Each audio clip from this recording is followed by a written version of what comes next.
Moi, j'ai juste perdu connaissance comme ça, quoi.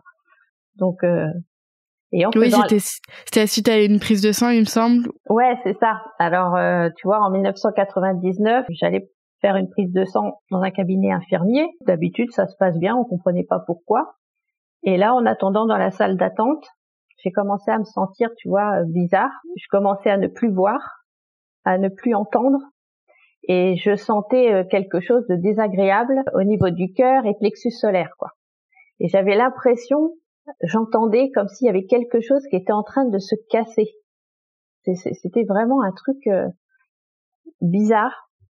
Et je sentais que plus ça avançait, plus ça faisait le bruit.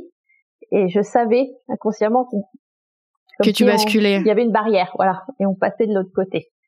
Et du coup, je me suis effondrée et j'ai perdu connaissance, voilà. Et pendant cette perte de connaissance, qui a duré en temps terrestre à peu près 10 minutes, je me suis retrouvée dans une pièce toute blanche. Et puis tout était blanc. J'étais dans une pièce blanche, j'étais habillée en blanc, tout était blanc.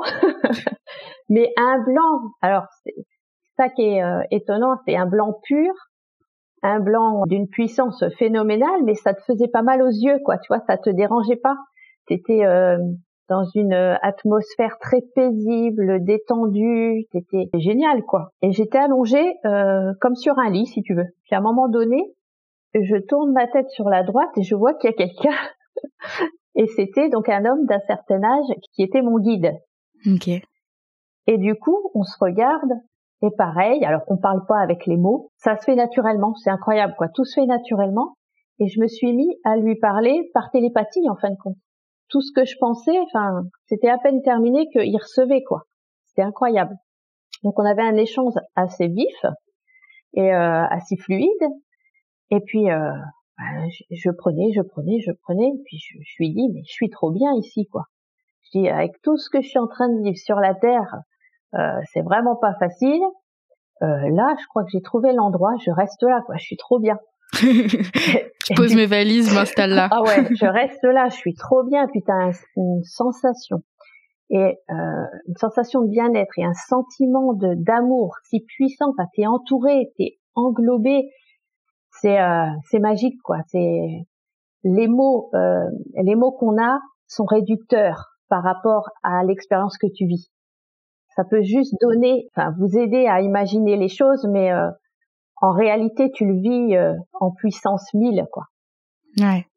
Et donc, je prenais tout ce qu'il me disait, mais sur le coup, ça tiltait, ça me parlait. Je lui dis, mais c'est trop bien, c'est trop intéressant, quoi. Bon. Puis à un moment donné, tu sais, j'ai bien vu que son regard changeait. Et tu sais, moi, j'ai essayé comme je pouvais, mais tout est énergie là-haut, donc tu peux pas te retenir physiquement. J'ai essayé de me retenir en disant non, c'est bon, je reste, je m'accroche, quoi. Et je le vois avec ses yeux, parce que ça se fait beaucoup, voilà, on se regarde, les transmissions de pensée, et là, il me dit non, t'as pas fini ta mission sur Terre, on a besoin de toi, tu vas repartir, quoi. Alors moi, c'était non, non, je veux pas. Non, je suis bien là. Moi, je reste. Et on décide pas, et je le savais sur le coup que je pouvais pas contrôler ça. Et je me suis dit bon j'ai même pas eu le temps. Ça va tellement vite qu'en quelques secondes, je me suis retrouvée dans mon corps, quoi. Mmh. Mais il faut savoir aussi que quand j'ai vécu mon expérience et que j'étais avec mon guide, j'entendais je ne voyais pas ce qui se passait dans le cabinet, mais j'entendais tout ce qui se passait dans le cabinet. Ok. Et j'entendais les infirmières qui essayaient de me faire revenir à moi-même, voilà. Et je disais à mon guide, mais faut qu'ils arrêtent de parler, quoi. Ils vont faire des interférences, quoi. C'est bon, ils peuvent pas se taire. C'est bon, je suis bien, quoi. Et du coup, j'entendais ça. Alors, si tu veux, ça perturbait sans perturber, mais j'entendais ce qui se passait, quoi, tu vois. Ouais, c'est-à-dire que t'étais un peu comme à deux endroits à la fois, vu que tu communiquais à la fois avec ton guide, entre guillemets, dans cet espace lointain, on dirait, et à la fois tu étais là avec ce qui se passait en bas. Voilà, tu vois. Et quand je suis revenue, par contre, c'est pas drôle.